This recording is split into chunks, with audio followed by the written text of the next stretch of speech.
originating from the podcast studio inside FAM 360's headquarters in Atlanta, Georgia. This is the Above and Beyond Leadership Podcast. The Above and Beyond Leadership Podcast is designed to encourage, equip, and inspire our audience through a combination of inspirational stories and real-life experiences shared by other successful and skilled leaders in a variety of vocations. We hope that the Above and Beyond Leadership Podcast empowers each one of us to step out, step up, and ultimately thrive as leaders. Now here's our host, Mr. Matt Maloney. Hello, and welcome to the Above and Beyond Leadership Podcast. I am your host, Matt Maloney. We get to continue today's conversation with Mr. Tyler Reagin, who really disappointingly I hadn't seen for 25 plus years. And I really am disappointed when I say that I hadn't. At least we didn't live like 15 minutes apart or anything. Yeah, right. maybe even less than 15 minutes apart. But now that he's moving out of Georgia to Orlando, maybe I'll see him more. There we go. So, who knows? We'll see. There's always reasons to come to Orlando. Why don't we pick up from, because I want the audience to learn about your family today. Sure. and learn about some things just in your personal life, what you do personally and how you balance your work life and all of that stuff. But I found that many leaders that I have sat with, talk about how, gosh, I feel like I can lead so well right now. I'm equipped to lead well in the workplace, but I'm failing to lead at home. Right. I can see that in my own life in so many different areas. And I had something that spilled out of me last night, even with one of my daughters. And I wrote her a little, I'm sorry note and, forgive me kind of thing. One of my 13-year-old, my middle daughter. And I was dealing with some other things, other stressors. Having this celebrity on my podcast today, I was like, I gotta get this right. It's like going on a date. I'm like, I gotta look good for this guy. I haven't seen. No, That's fair. No, but I was going through some stress on some other things, and I came home, and my mother-in-law was visiting. Yep. She's at our house, and long story short, kind of some things spilled over. I responded in a way that wasn't good. And so then I had to, ask for forgiveness, right, from my daughter. But knowing that, right, I knew that those things were already stressors, but I still let them, they triggered. So that's right. It happens. But the difference is owning it. Yeah, that's right. Owning it. And most adults won't look at their kids and go, I'm sorry, that was my fault. I shouldn't have acted that way. Yeah. Oh, no doubt. But a kid looks at her parent or his or her parents that go, hey, you know what? Yeah, I made a mistake there. I'm sorry. Yeah. I'm okay. There's grace. Yeah, that's right. Yeah. Thankfully, my wife, she's been just, it's amazing how God put her in my life and because we were together in high school and then we split up for 6 years and then she came back into my life and our walk together and it's another story. Her and I came to Christ together. Wow. And it's an amazing story, but cool. How he is just doing so much work in her life and how the positive things from her spilling over into me and really strengthening me.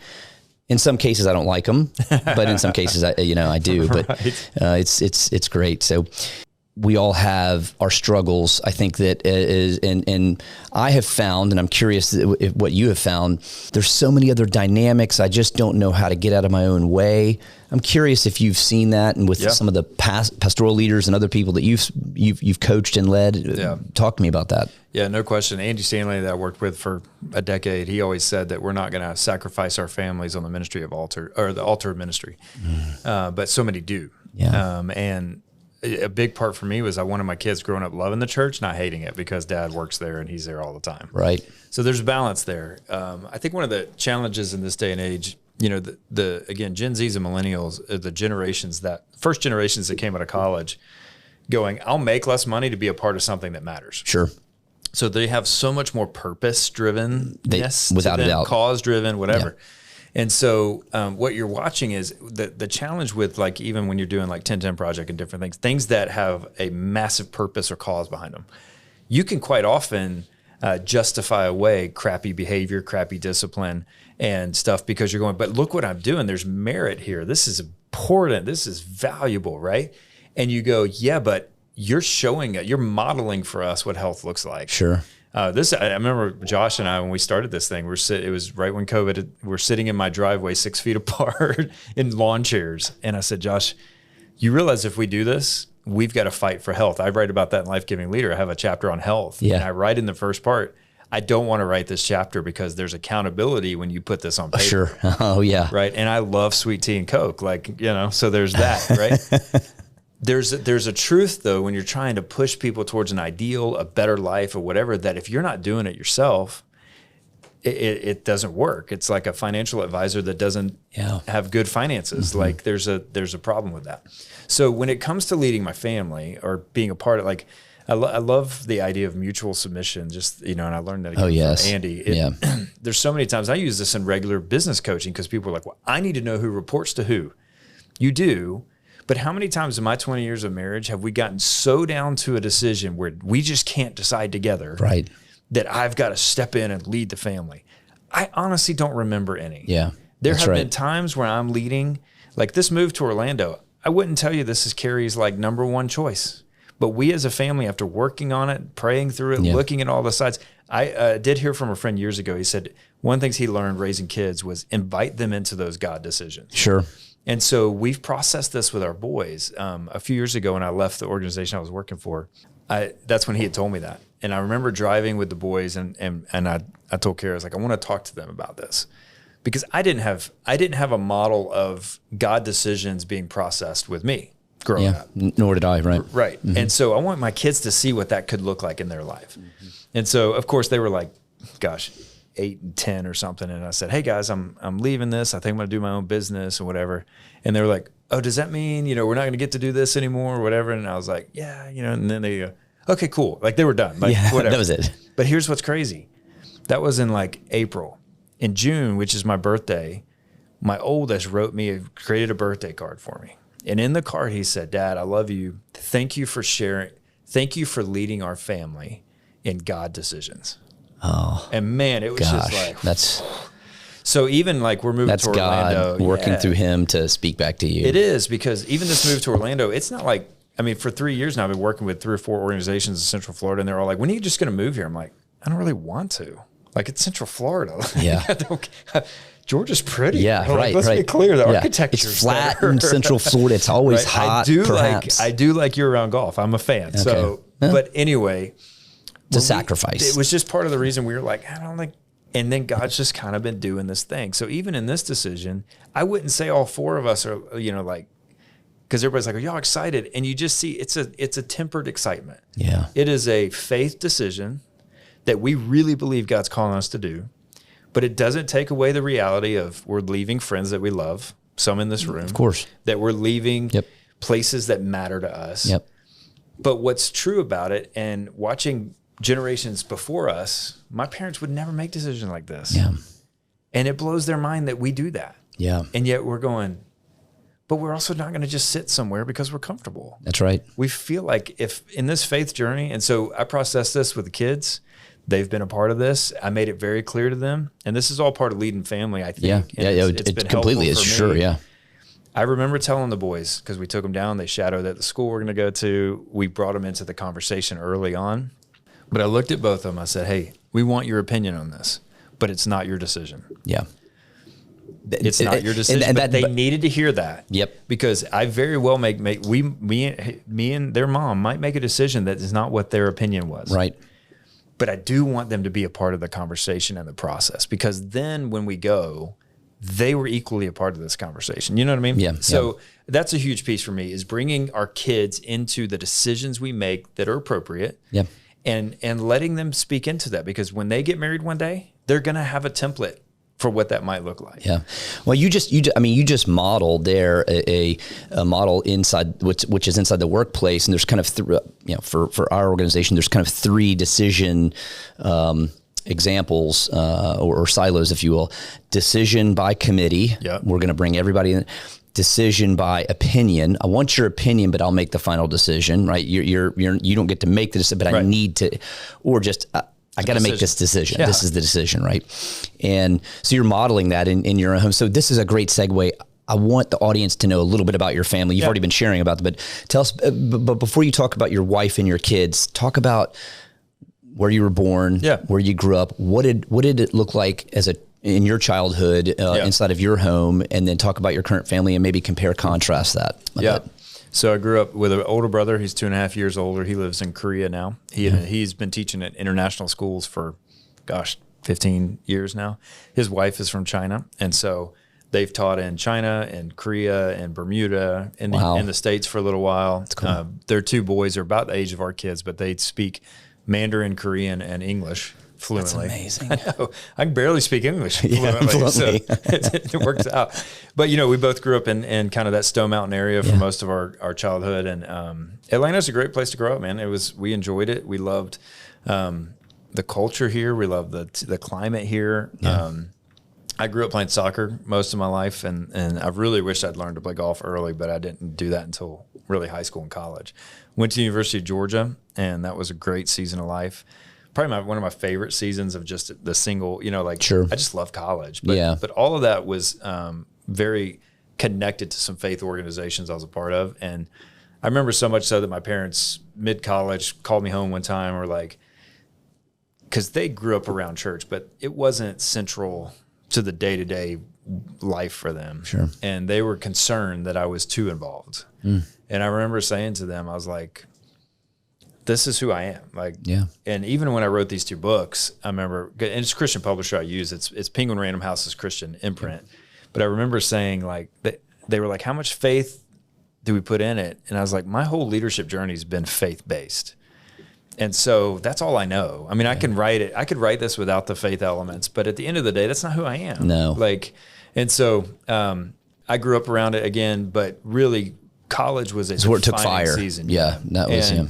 So then, which is phenomenal. I mean, because you broke away from the nest, right? The comforts of home. You go into college. It doesn't happen that way. It didn't happen that way for me. It was I was a late bloomer, so I bloomed even later. But that's great. Yeah. So we're lifelong diehard Georgia Bulldog fans, and I still tear up thinking about the national championship. It just gets me occasionally, but. And then we went to seminary in Boston, and my wife and I had been we just got married. 2 weeks later, she was flying as a flight attendant with Delta, based in Boston.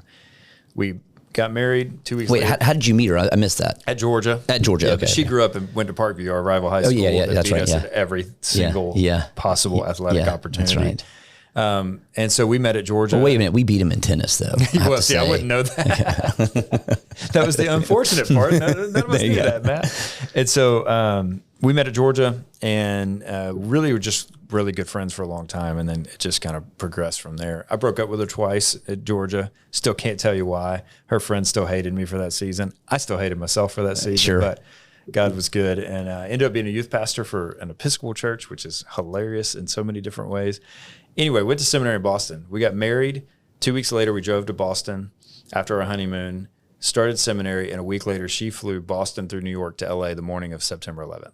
Oh. And so it was just 3 weeks into our marriage, and now she's stuck in LA for a week as a flight attendant. One of the routes that was taken, for 9/11, and she did literally that route 4 hours beforehand.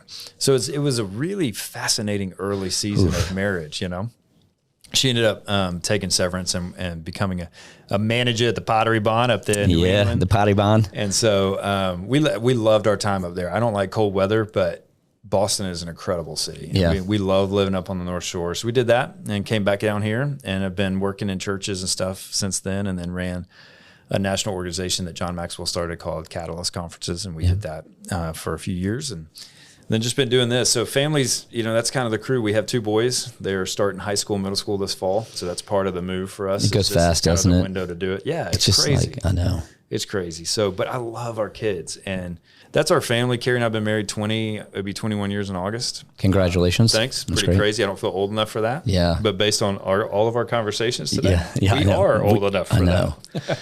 So that's our crew. Tough. We have a little Boston Terrier we rescued about 4 years ago. That's fitting. Boston his name Terrier. is Linus. So he's awesome. He's a great dog. So when you look back at your growing up, and maybe it wasn't when you were a child, maybe it was when you were in college, is there someone that stands out that was pivotal in your life? And when you look back, you didn't probably realize at the time, but you look back, you say, this person had such a profound impact on me. He or she, they stand out as a leader. Right. Like this person was a leader in every facet of the word. And if it's not from childhood, then perhaps it's more recent. Right. So you can't ask a leadership guy who like role models. I know, because but that's, I mean, we've written about them how many times, right? And honestly, I'll tell you one that I've got 3 that come to mind, but there's a 4th that I write about in the very last chapter of Life Giving Leader. Okay. He passed away 2 weeks ago. 77, mentor, name was Peb Jackson. And he was a guy who went out of his way to care for the next generation of leaders coming up. I mean, he was just selfless servant, or I mean, that was his whole unbelievable human being. And when I think about these kind of questions, and I think I was with him in Montana about 4 years ago when I was writing this, and one night we're all sitting around the table, and there was about half the people in the room knew him, half didn't. But he was with us. He was 74 at the time. And the guys that knew him took a moment to just honor him, just speak life about him, just give him honor because he deserved it. And watching the guys in the room that didn't know him realize they were in the room with a saint, with someone who is unbelievable, it just was, it was a powerful moment. And he said that night, he said, I want to go out with the tank empty.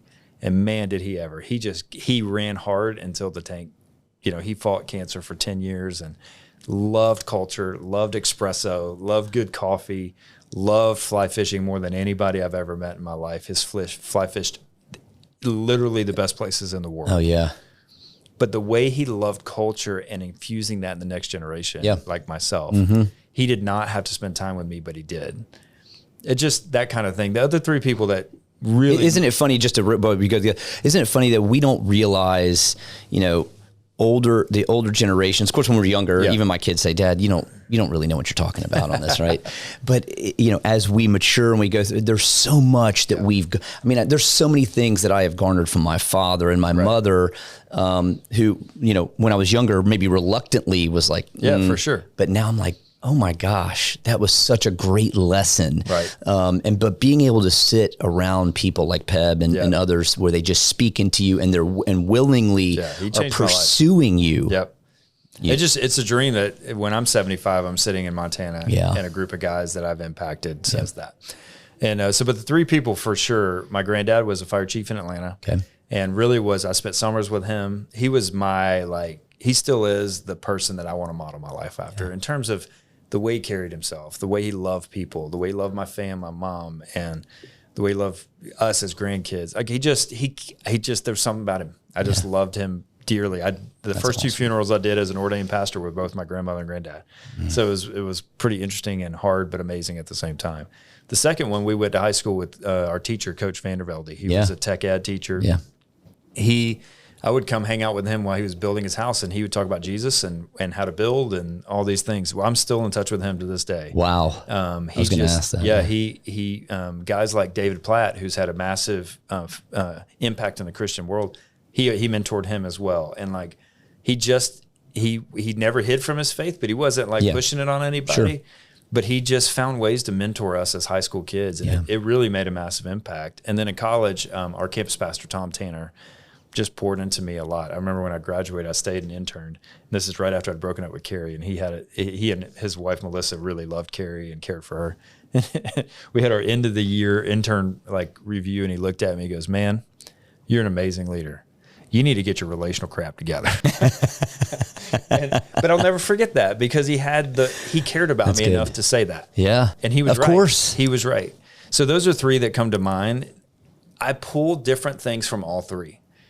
But they all impacted me in a selfless way that has just allowed me to try to do that for people day in and day out. And it's permeated now through your life, and as they say, you're paying it forward, right? That's right. I mean, that's what you're doing. You've experienced a lot of things.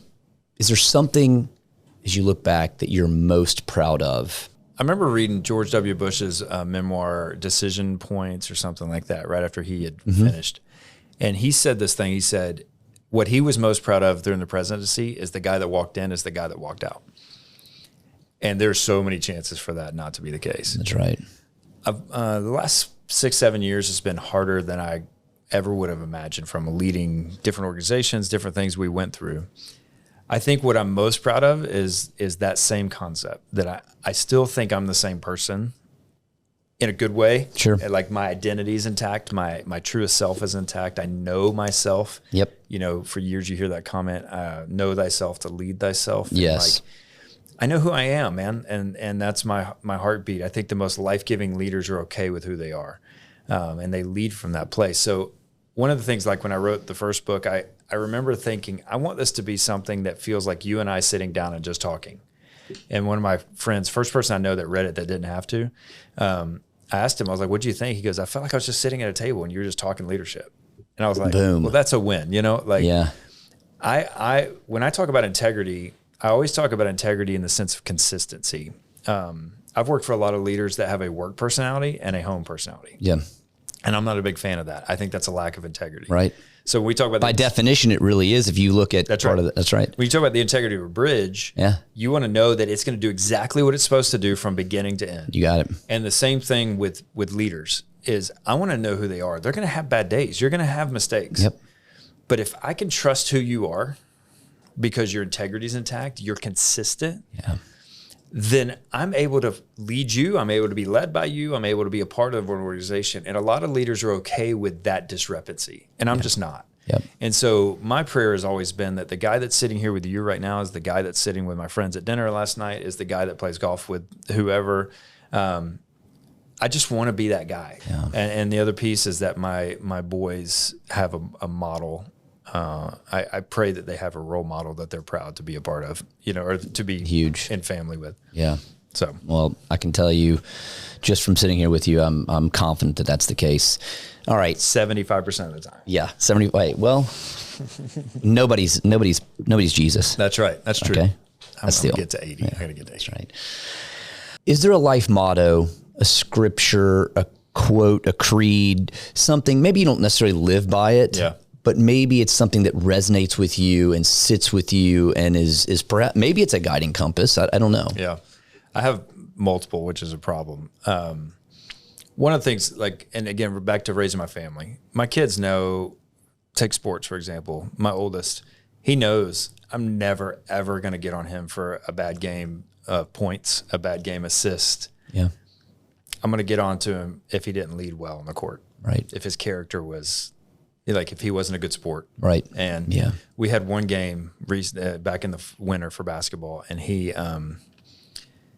lost it a little bit because it was frustrating, and I don't know that I would have done much better. Yeah. He came off and he hit his chair with his fist, and he knew it the moment he did it.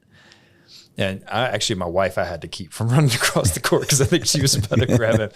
But what I was the most proud of, because he knows that, like, we've done this enough in life to go, it's about how we handle and how we react and how we respond. I watched when that game was over and the team huddled up. He didn't even let the coach start. He jumped right in. He said, guys, I'm sorry. That's not who I am. It's not the kind of person I am. I let you down. I let myself down. That's maturity. He came over and I didn't have to say anything. He leaned in, he cried, I hugged him. And that's the kind of mottos or life stuff that we try to teach our kids, you know, at the end of the day. And then the other one, it really comes back to scripture, and it's really the basis of my leadership, which is it's based on this idea that how we lead affects people's faith. Mm-hmm. I don't know people that have walked away from faith because of the faith. They walk away because of those of us that represent the faith. And so that's huge. What Matthew 20 talks about is when Jesus is walking with the disciples and he was settling it down because Mary had just been like, hey, can my boy sit at your right hand? Like in front of all these other guys. So it was a little bit like, wait, that's weird. But here's what he says. He says to the disciples, he looks at them and says, you've seen how those in power lord it over you.